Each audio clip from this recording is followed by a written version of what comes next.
Hi, I'm Linda Levy, the president of the Fragrance Foundation.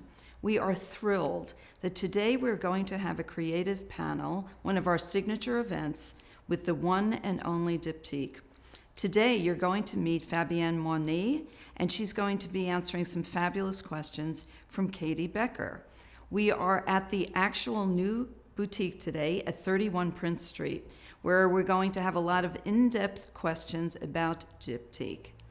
The reason we chose this year, and the reason we're doing it now, is because this is a very significant milestone in the history of Diptyque. It is the 60th year anniversary.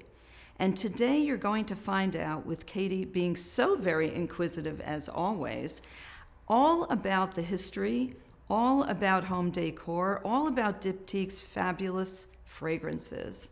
So, as always, the Fragrance Foundation is bringing you exclusive content. You're going to get the scoop today like you've never heard it before. From the Managing Director worldwide of Diptyque, Fabienne Mauny, and Katie Becker, who I mentioned, who is an editor and media consultant in the beauty and fragrance-specific industry. So here we go.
Something I absolutely love about Diptyque is it's one of those rare brands I found in my job that is this love at first sight brand.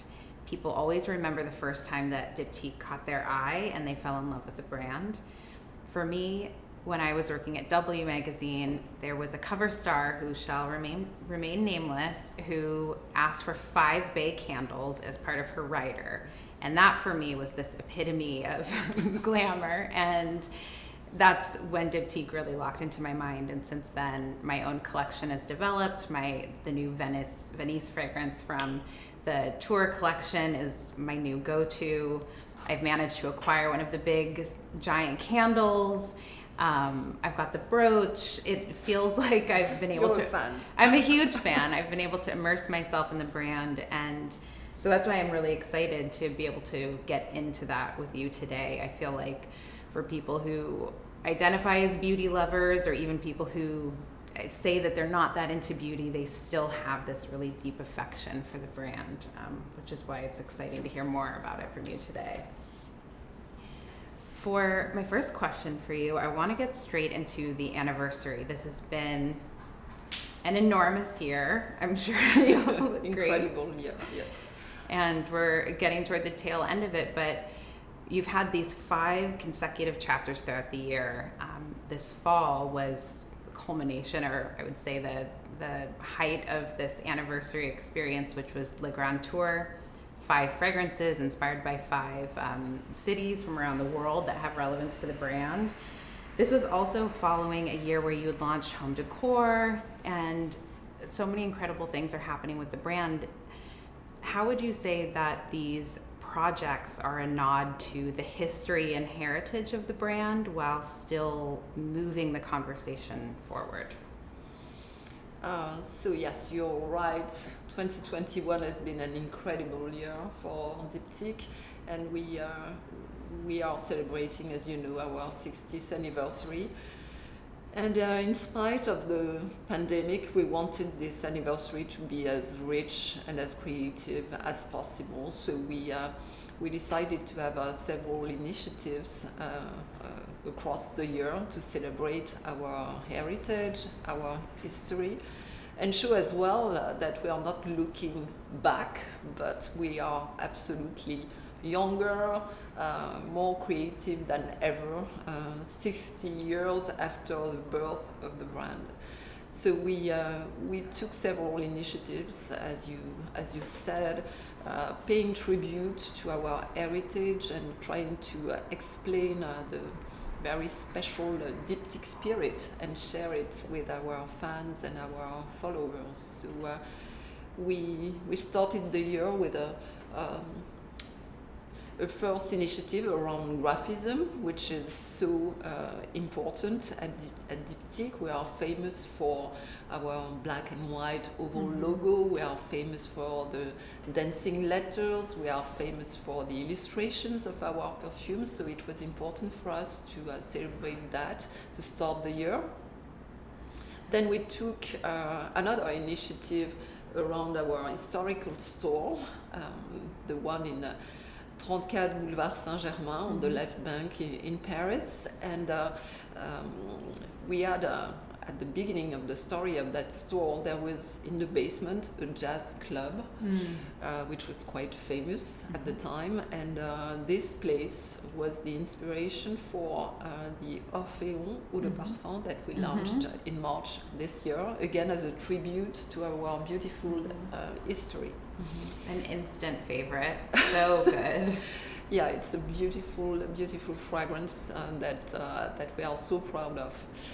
And in September, as you said, being height of the year with Le Grand Tour, this incredible initiative that we took and which expressed itself in several ways. First, contemporary art exhibition in Paris, our very first one. Then we had also several pop-up stores in different capitals in the world. And for that special event, we created 5 different products that were proposed to our followers, and we also had a very special initiative with 5 artists around the Grand Tour. Amazing. I love the Orphéon fragrance, especially because I got to learn about all of this history of the brand I had never known before. For example, the club, and there is this deep artistic history to the brand I hadn't realized. Can you talk a little bit about the founders, their background, how this rich story of Diptyque started? Yes, of course. It's the story that we love to tell.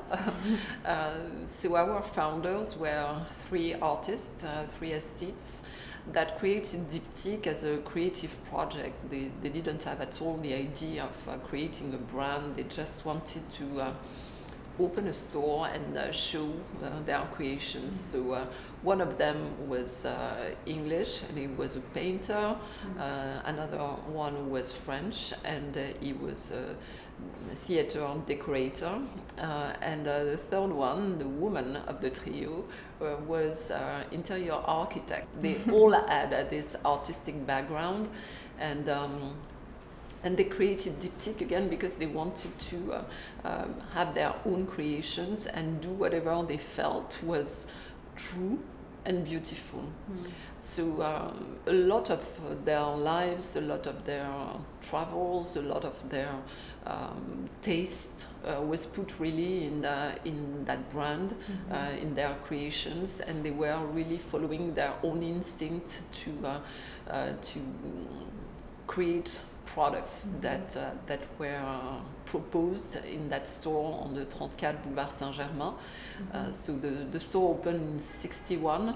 They created the first scented candles in 1963, and the first perfume, unisex, in 1968. So this started really their adventure in the fragrance world.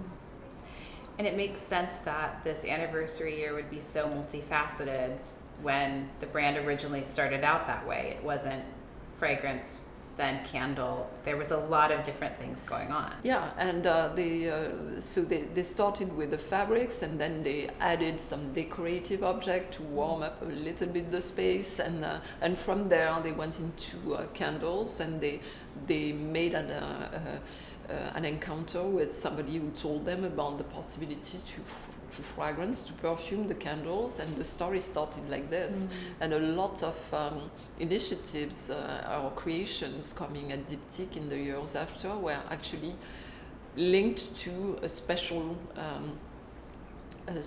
meeting, a special discovery of new talents, new know-how, a lot of really nice encounters with the brand. And that is part of why I would assume that when we see Diptyque, we so often see these beautiful motifs, and we have this really interesting visual theme throughout the brand. Yeah. Yes, there's an incredible creative world at Diptyque. Of course, first symbolized by this oval logo that they created and painted by hand with very special letters in black ink that they did manually. And they created really all the graphism around the brand, which is still so modern, timeless at the same time. So it's just beautiful. For the Grand Tour that came out this fall, we had 5 limited edition fragrances, 2 represented in candles, 2 were fragrances themselves, and 1 was this beautiful oval with this blue marbling that I think everybody wants in their home. And you had tapped 5 different perfumers that Diptyque has worked with over the years. What makes a perfumer a Diptyque perfumer? What are you looking for when you're looking for the noses that you want to collaborate with? Actually, our founders started working with several perfumers almost since the beginning. They wanted to find people who had the right connection with them, and that could understand their world, to translate into perfume their stories, their inspirations, their vision. And it was since the beginning their choice to work with a few people, but several people who could really create in perfume the things they had in mind. We continue working like this with 5 perfumers, as you just mentioned. Almost all of them have been working with us for a long time. It's like a creative dialogue that we continue years after years, not on every project, but for a specific project we choose one perfumer. Sometimes it's because this perfumer has a special taste or special interest in a natural ingredient, or because we feel he is the most the right person to really understand the project or the history that we want to tell, and we work together. Sometimes it can take years until we find that the product is perfect, but we have always worked like this. We don't put people in competition. We really work as a creative dialogue between the perfumer and us at Diptyque. So you mentioned some of them. Olivia Giacobetti, she worked with the founders actually. She created Figuier, Philosicos, Feu de Bois, which are icon scents for us. Fabrice Pellegrin has been also working with the founders. He was a very young perfumer by then, and he created in 2005 Dawson, which is one of our favorites at Diptyque. And the others, I mean, Olivier Pecheux is a longtime friend of Diptyque. He was with us already 10 years ago when we celebrated our 50th anniversary, and he created for us the beautiful 34 eau de toilette collection and candle collection. So we work faithfully with those perfumers, including Cécile Maton, who has developed several projects for us, as well as with Alexandra Carna, who's the new perfumer in the family, and also developing amazing fragrances for us. So why we choose them? Because of their capacity to translate into perfumes our histories, our beautiful creations. What do those conversations look like? Does that end up being, do you like to leave a lot of room for perfumers to come to you with some challenges and some new ideas? Do you like it when something unexpected comes your way? Yeah, we always like surprises at Diptyque. It really varies. Sometimes some of them come with one idea, and they have I don't know, maybe they are working on a specific ingredient, or they have this idea of a new place that they would like to translate as well into a perfume. But also, of course, we contact them on a specific project, again, when we feel that they have the right profile to develop with us a new creation. So it depends. We love what we call the olfactive accident. And it's another way to surprise us, and all of them, the 5 of them, have this capacity to give a little twist to the eau de toilette or the eau de parfum with an unexpected ingredient or an unexpected note, which is going to do that little thing which will make a difference and will make the product even more diptyque. My example of that, I think, would be the Venice fragrance with that tomato note in it, which is now my new favorite thing to talk about and to look for in fragrances. That tomato gets me every time I put it on. Yeah, so Cécile Maton created it for us, and the idea was to talk about Venice in a slightly different way from what people usually have in mind when they think about Venice. Yeah. We wanted to really illustrate something that the founders had really enjoyed in Venice as well, which is this idea of the gardens, the true, authentic gardens there, with all sorts of vegetables, all sorts of things, and including tomato or pepper or things like that. Yeah.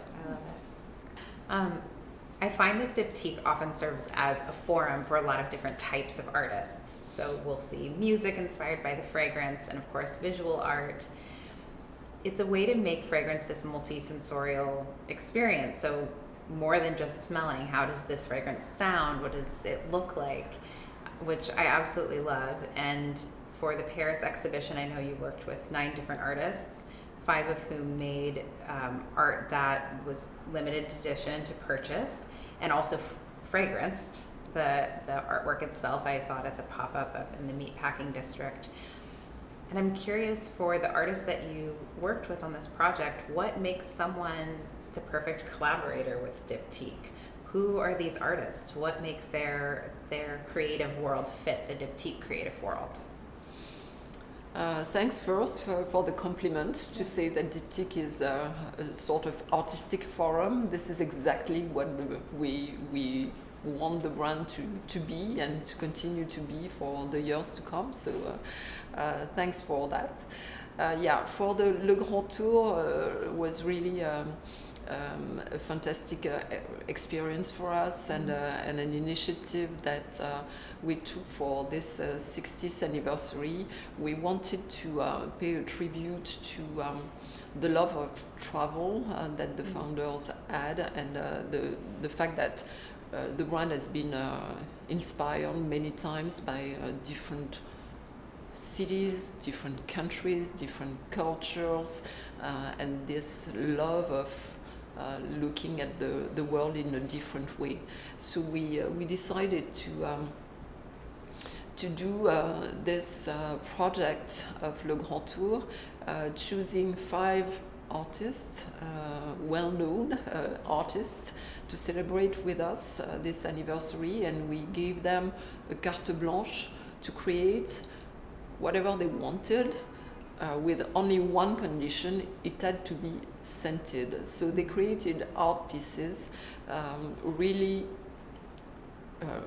each of them illustrating one of the stopovers that we had chosen. So Paris, Venice, Milies in Greece, Kyoto, and Byblos, which were 5 emblematic cities of the Diptyque heritage.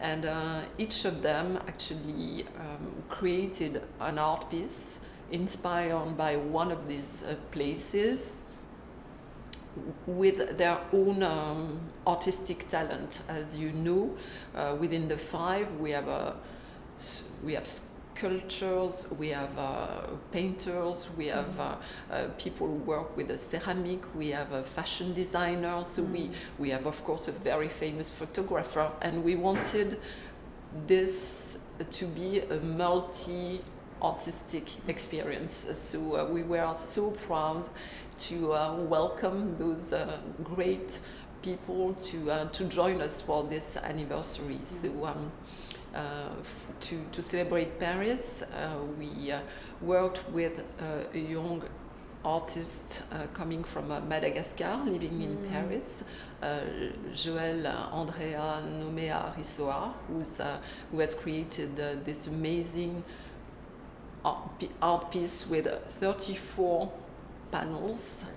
That's the special number of the brand. That's the special number of the historical store. Then the sculptor Johan Creten created La Laguna candle, which is an incredible candle that shows a bronze sculpture when the wax melts. Yeah. So it's Brilliant. pretty incredible. Zoe Paul, who's coming from South Africa, but she lives in Greece. She created for us an amazing art piece, which is a hand like this, created with ceramic beads. Incredible and Gorgeous. delicate and poetic art piece, which is scented as well. She created a bronze panel like this to hold the ceramic, and it's really really spectacular. Then for Kyoto, we had the very big honor to welcome Hiroshi Sugimoto, the very famous Japanese photographer, who created for us an amazing glass bottle, including the scent of his foundation in Japan. And then to finish the tour for Byblos, we invited Rabi Kairouz, who's a Lebanese fashion designer, who created for us also a box in cedar, including some vestige of older temples. So it was really a big emotion to see how these people that we contacted got into the project and helped us create that very unique experience. They were very engaged in the project, very committed to make that Grand Tour experience something really unique. I hope a lot of people had the opportunity to see those art pieces that were shown in the 6 pop-ups that we opened in September and October in different cities. So in Paris, of course, London, New York in the meatpacking, as well as in Asia, in Tokyo, Taipei, and Shanghai. You arrived at Diptyque about 14 years ago, and since then you've had some incredible launches and chapters with the brands and different projects. I'm curious, when you first landed at Diptyque, what to you were the most clear opportunities for growth and for the brand to really shine? I think that everything was there in a way. The brand was not known the way it is today. It was known by people in the know. It was more. It was smaller. But the Diptyque world, the Diptyque spirit was there, and there were so many opportunities. There was first of all a true story, a true, authentic, artistic, creative vision, which was so beautiful and so rich that it was really a pity that. Very few people knew it. So there was first of all this desire to share that story. There was a unique product portfolio. Of course, mostly known at that time around the home products, but the olfactory collection in candles was already extremely rich and beautiful. There was as well a fantastic collection of eau de toilette that were created almost at the same time as the very first candles. So the history was there, the product was there. The distribution was very limited, which was also another opportunity. So it was like inheriting a jewel and have the capacity to develop it and to develop it into new segments of the market, which were relevant as well because of the rich history of the brand. So we could develop it, of course, more in personal fragrances, creating beautiful eau de parfum. We could enter more into the body segment of the market, which was also another way to propose a sensorial experience with Diptyque. I use the hand soap myself. I love it. So do I. It's one of our beautiful products in that collection, and finally last year we decided to go back to our roots and launch again a decoration collection. So all the ingredients were there, I think, and it was just the opportunity for us with the passion that we have to make that story shine a little bit more around the world. I have to say the last several launches have had, to me, almost this like psychic aspect to them. Hand soap was obviously well in the works before it launched, but this last year when it launched was such an incredible time. And to have all the home decor come out at a time when everyone's really been nesting and taking care of their home is really remarkable. You can't really plan these things. Of course, we could not know or plan in advance that people would be more interested in those products. And actually, we had to twist a little bit the program in 2020 to take into account what was happening around us. And we were lucky to be ready with some initiatives that were right on time. Perfectly on time. I love it.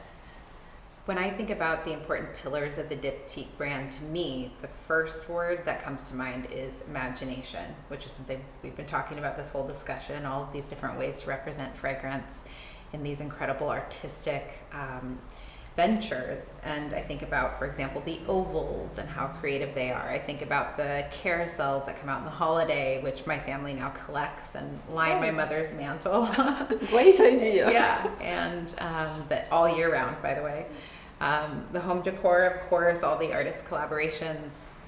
But I want to ask a question about you as a leader with this in mind, because I come from the creative world as well, so I sort of ask this question a little bit selfishly. How do you foster an environment for your team where all of these ideas are very welcome and somebody can think so outside of the box? What does that look like in the inner workings? I consider myself as a chef d'orchestre. I'm not a creative person myself. My job is to make sure that all the talents that we have in-house and also all the creative talents that we invite for several projects can actually express themselves in the best possible way. I think it's one of the purpose of that brand to really make sure that creativity, innovation is really at the heart of the project. So I think that what makes Diptyque different is that we have the freedom to experiment new things. So all those creative talents at the end of the day tell a story which is going to hopefully be received by the different customers and followers that we have in the different countries, and it will be like poetic prose in a crazy world. I mean, our goal is to give people some time out of time, some time for them, some time for their imagination to wander. And I have to imagine that what we see as the consumer on the outside is probably just the tip of the iceberg in terms of the ideas that are actually being created behind the scenes, which must be very fun. I can tell you that even after 14 years, I am myself very often surprised by how talented and creative the people we work with are, or the people we have the chance to have internally. The great ideas they can bring. It's amazing. So with holiday now hitting all of the stores Yes. and taking over, which as soon as I see the gorgeous windows go up, I know it's time to go shopping and have fun. There's always gorgeous, gorgeous products from Diptyque this time of year. And I wanted to highlight a product that you're coming out with this year called the Nomadic and Inseparable Companions, which is gold hardware that customers can basically install emptied vessels into and use it as home decor. We know that people love using empty vessels in their homes for pens and makeup brushes. It's become sort of this home status symbol a little bit, and on social media you'll see these in shelfies along with people's most prized skincare right on the same shelf, which is kind of incredible. I'm curious what your philosophy is on listening to customers and responding to them, because we see this product that pretty clearly comes from this need that we're seeing all over social. How do you think, how do you enjoy listening to your customer, and how does the brand then respond to what they're learning? It's always, of course, extremely interesting to listen to the customers, and we have the chance to have our customers around the world coming to our stores, coming to our websites, and giving as well their comments on the social media. The goal for us is always to create beautiful objects that can last, and if we are lucky enough to have the customers understand that and use those objects in their life after the product is eventually finished, it's even greater. So we noticed, and this for many years, that the candles were used by many customers were creating a small collection of them to put some flowers, to put, as you said, makeup tools or pencils or whatever. And we thought it was actually a very clever idea, and we were quite proud to see so many beautiful images of their homes with the Diptyque products in them. So in this specific holiday collection this year, we have decided to go a step further and propose to our customers some accessories that come with the candles once they are burnt and once the vessel is empty, so that they can use those jars in a different way. So we have the Nomad, which is this nomadic handle that you can put around the candle, and it becomes something in which you can put whatever you want. Or the compagnons, les inséparables, which can be used with a classic candle and a small size candle, and it creates something decoratively even more interesting, we believe. So yeah, it's the beginning of what we expect to be a larger collection in the years to come. With that in mind, is reuse an important part of the brand? We see these gorgeous objects and there's so many opportunities to reuse them. Like I said, with my family's carousel collection, it stays on. How much is reuse an important part of the brand? It's very important for us to have objects that last, and when we create a fragrance, there's of course the scent, but there's also the object. So for us to propose creations that can really live for a long time is really an important part. It's part as well of our CSR strategy, on which we are obviously working, and we have taken several initiatives. Those accessories we just mentioned are just one illustration of that CSR policy. We have recently launched several products which are rechargeable, and we work a lot on that dimension, which is absolutely crucial for the world of today and for the world of tomorrow. So yes, it's an important dimension for Diptyque for the years to come. Every time I think Diptyque has maxed itself out, has done the most it could possibly do, it goes on into something that blows my mind, really stretches the imagination for what a fragrance brand can be. Can you give us a little bit of a sense of what might be coming next from the brand? Just even a hint of a preview of what maybe these next 10 years will bring, or even the next 1 year will bring for Diptyque? Yeah, I mean, I'm not going to reveal big secrets, I'm afraid, today, but the goal is obviously to continue being as creative, as innovative as possible, taking into account the fact that the brand is a contemporary brand.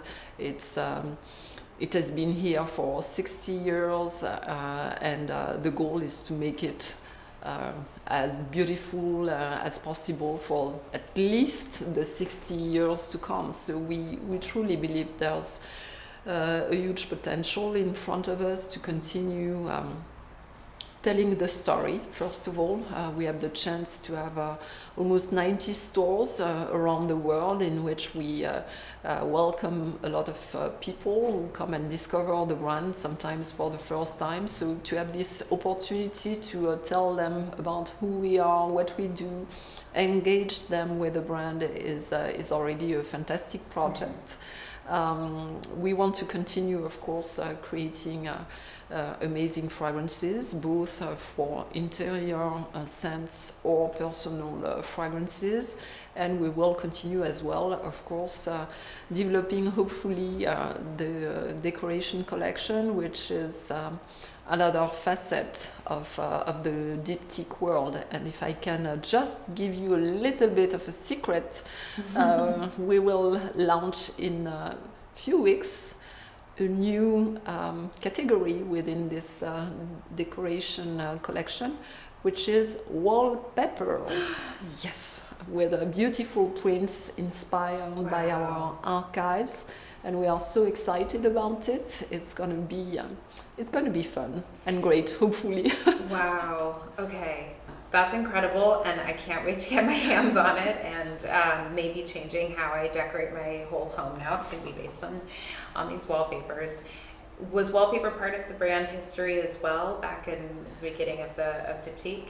So in 1961, Diptyque was created for printed fabrics. Okay. So it was not really wallpapers, but it was about home decoration. So yeah, it's very, very on brand and very linked to our roots. The perfect natural next step. I love it. Thank you so much. Thank you, Katie, for letting us look into the brand. It's really incredible. Beautiful exchange. Thank you so much. Thank you so much for joining us today at the Creatives event featuring Diptyque. I'm sure you learned so much, as did I, from the fabulous questions from Katie Becker And Fabienne Mauny is going to be heading back to Paris. But while this all goes on, the 60th anniversary is such a milestone. I encourage you all to run out there and do your holiday shopping because Diptyque is on fire. And not just the candles, by the way. Thank you so much for joining us.